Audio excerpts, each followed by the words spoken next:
Hi students, today in this lecture we are going to study about sets. Now sets form a very important chapter of quantitative aptitude. So in this lecture we are going to discuss about what are sets, what are the different types of sets, some of the very important operations that are performed in sets. Also we will study about the union, the intersection and difference of sets, and finally through some very interesting problems we are going to understand all these concepts more clearly. So let's quickly begin this lecture. So let us first define what do we mean by the word sets. A set is a well-defined collection of objects. The objects are called the elements of a set. So what is a set? It is a well-defined collection of objects. So if we have a group of objects or a collection of objects, then we call it as a set. And these objects are called as the elements of this set. Now these elements could be anything. They could be people, letters, objects and so on. Generally, a set is denoted by a capital letter and the elements of the set are denoted by small letters. So, whenever we are to denote a set, then we denote the set by a capital letter. And whenever we are to denote the elements of the set, then we denote them by small letters. So what we can say, a set is a collection of objects and these objects are known as the elements of set. Now, let's take different examples of sets. This is a set of cups. You see there are so many different cups, and so this comprises of a set of cups.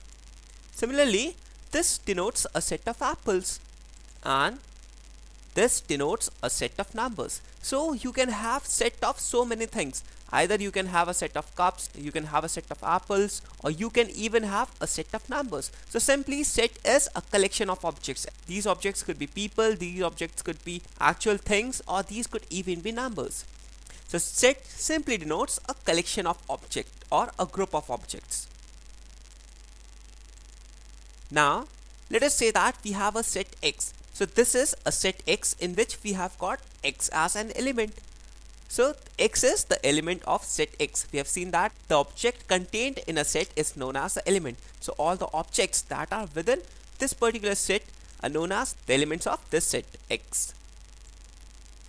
So it is denoted by X is an element of X. So small x, which is an element of capital X, this denotes that X is contained in this set. This is a mathematical notation of denoting that small x is an element of the set X.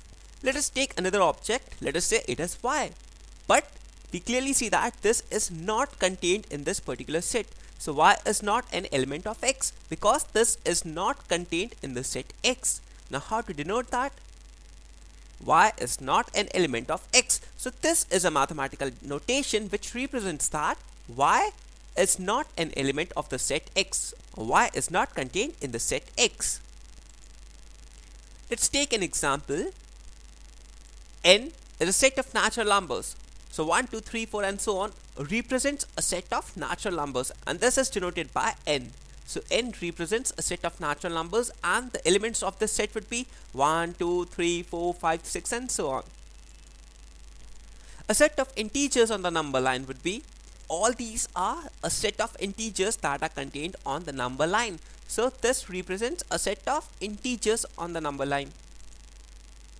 Similarly, if we want to represent set of vowels, then the elements would be A, E, I, O, U. So X represents a set of vowels, the elements of which are A, E, I, O, U. So these are some of the examples of sets. Now these sets could have elements as people, numbers, even objects.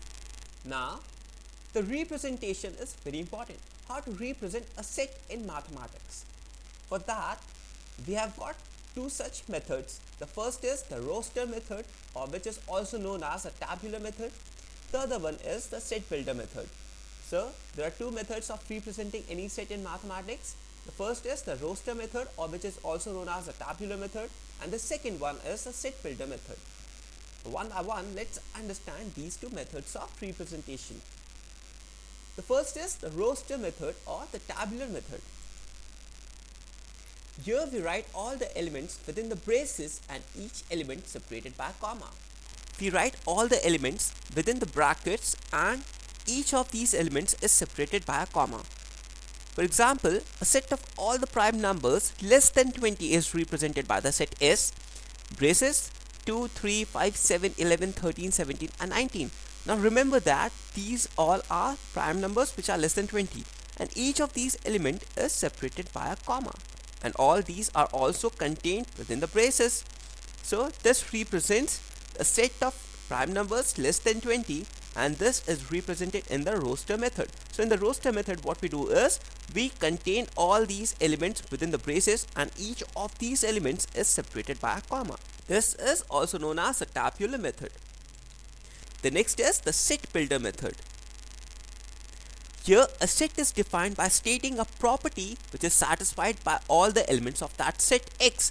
Now in this particular method, we do not write all the elements. Instead of that, what we do is we write the common property that relates to all these elements. For example, a set of all natural numbers can be written in the set builder form as X, then a vertical line. X is a natural number. So this portion represents the property exhibited by all the elements of this particular set. So here X is a natural number. So this is a property that is exhibited by all the elements contained in the set N. So this is written in the set builder form.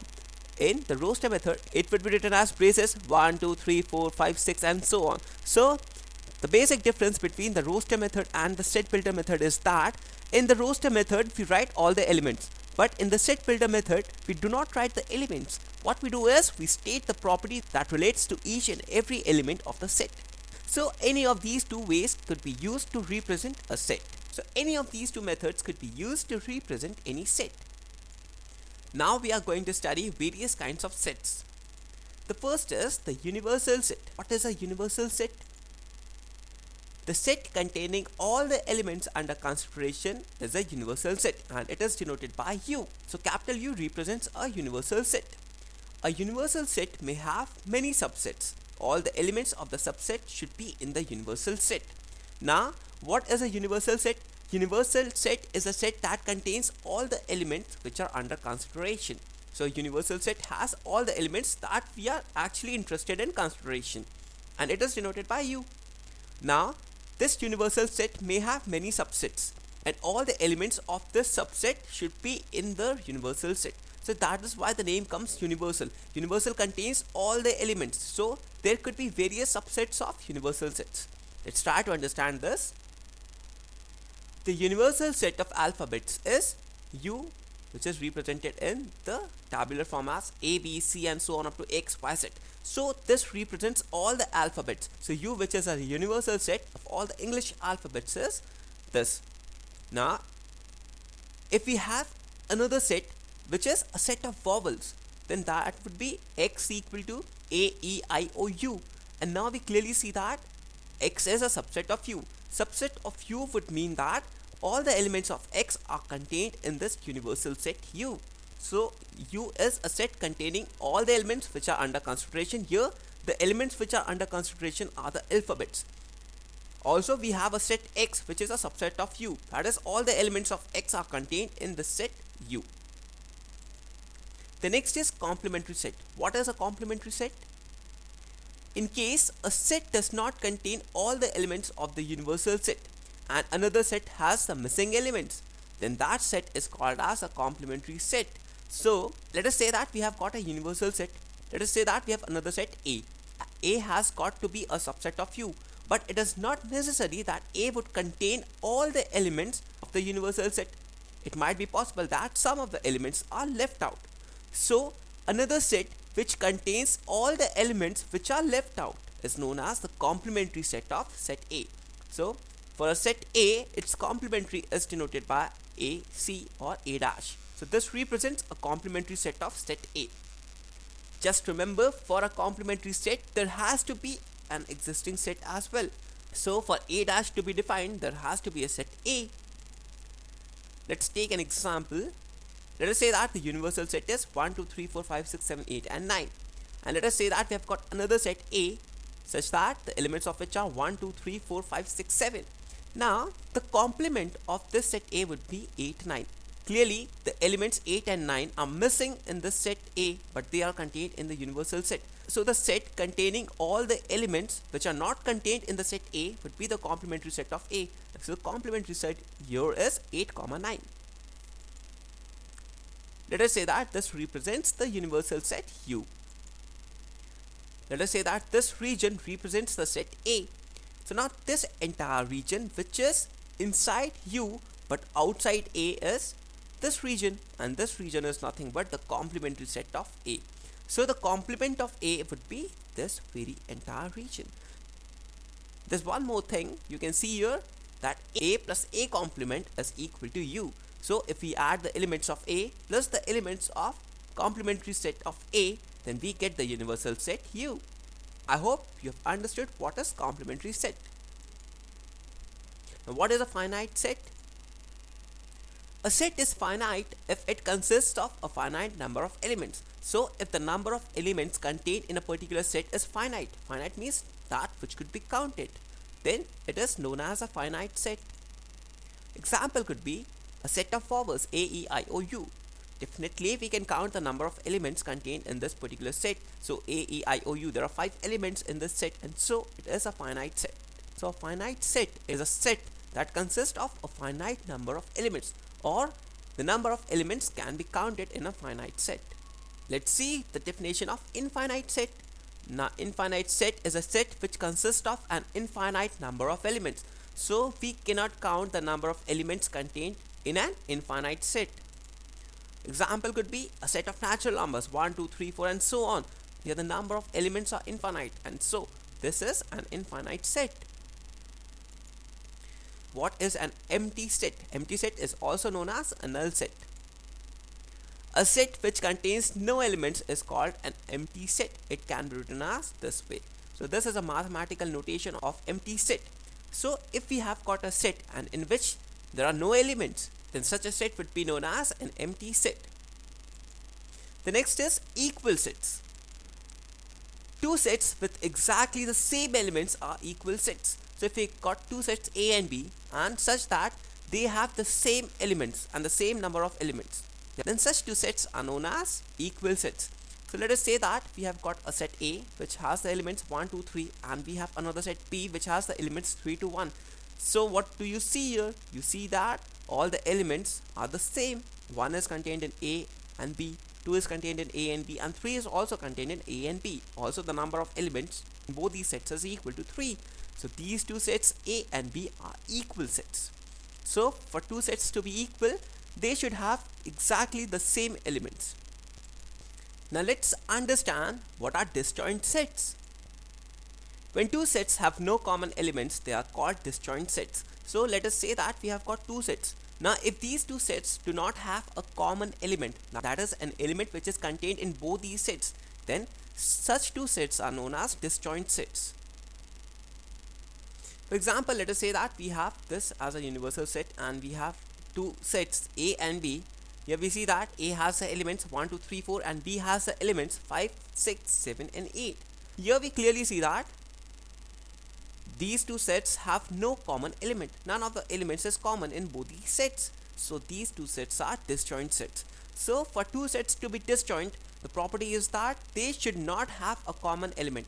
No two elements in these sets must be the same. And so this is the property of disjoint sets.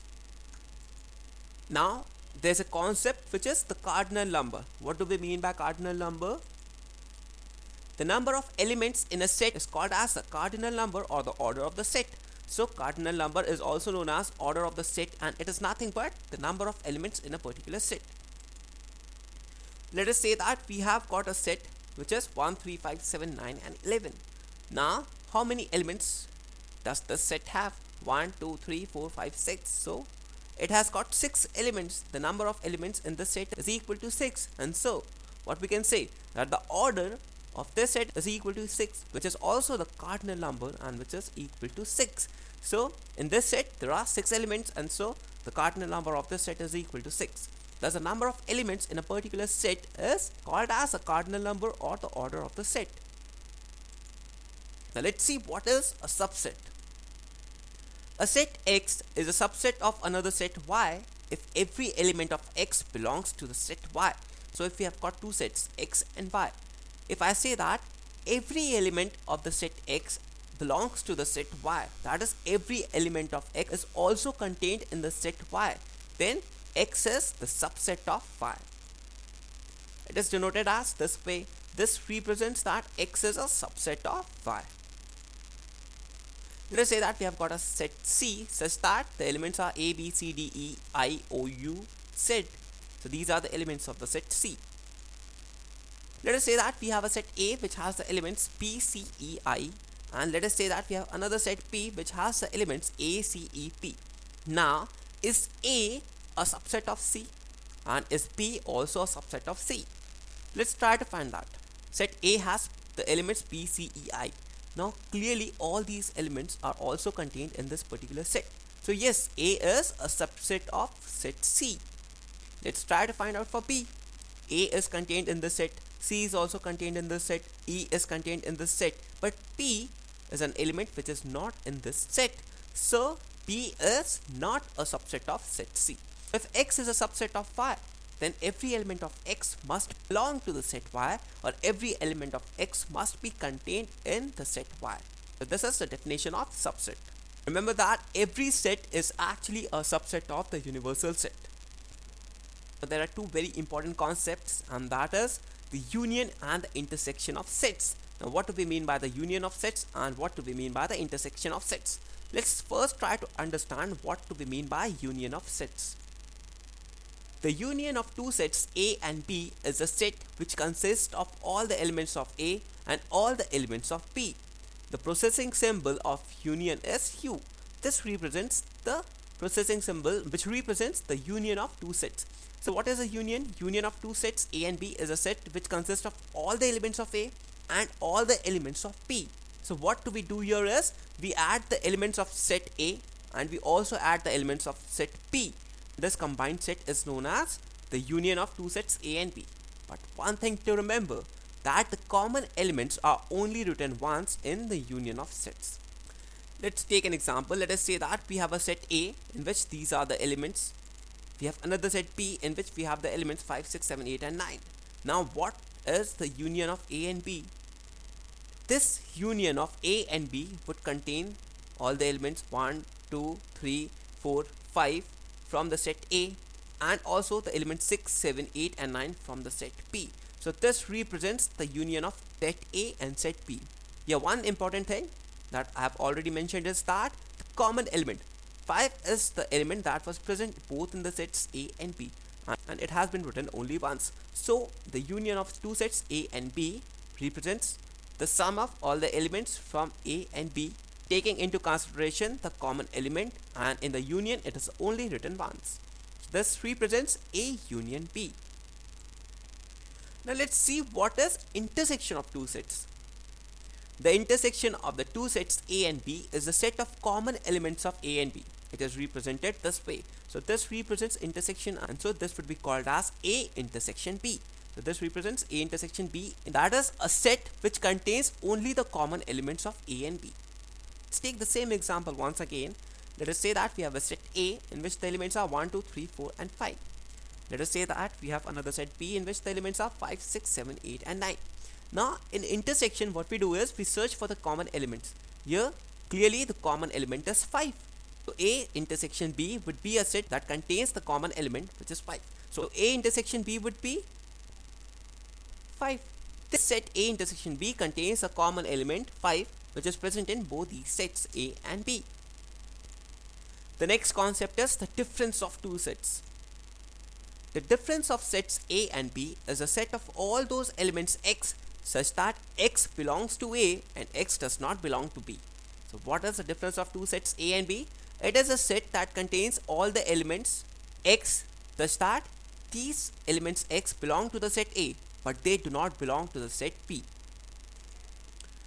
It is denoted by A minus B. So this represents the difference of two sets A and B. For example, we have got a set A such that the elements are 1, 4, 7, 10, 13 and we have another set B 1, 3, 5, 7 and 9. If I want to find out A minus B, then that would be the set containing the elements 4, 10 and 13. Now how do we get this? The important criteria is that we are going to look at these elements which are contained in A such that these elements do not belong to the set B. Now 1 is an element that belongs to the set B as well. We look at 4. 4 is not contained and so it would come here. Now 7 is also an element in P, so it won't be included. 10 is an element that is not in the set P, and so that would be included. And 13 is also an element that is not in set P. So A minus B would be a set 4, 10 and 13. Now if I want to find out B minus A, then again it would be a set that contains all the elements of B which do not belong to the set A. So again here 1 belongs to this set, so 1 would not be included. 3 is an element that is in B but not in A, so that would be included. Similarly 5 would be included here, and 7 would not be included because it is contained in the set A, and so 9 is the element that comes here. So 3, 5, 9 is a set which is B minus A. So the difference of two sets A and B is the set of all the elements X such that X belongs to A but do not belong to the set B.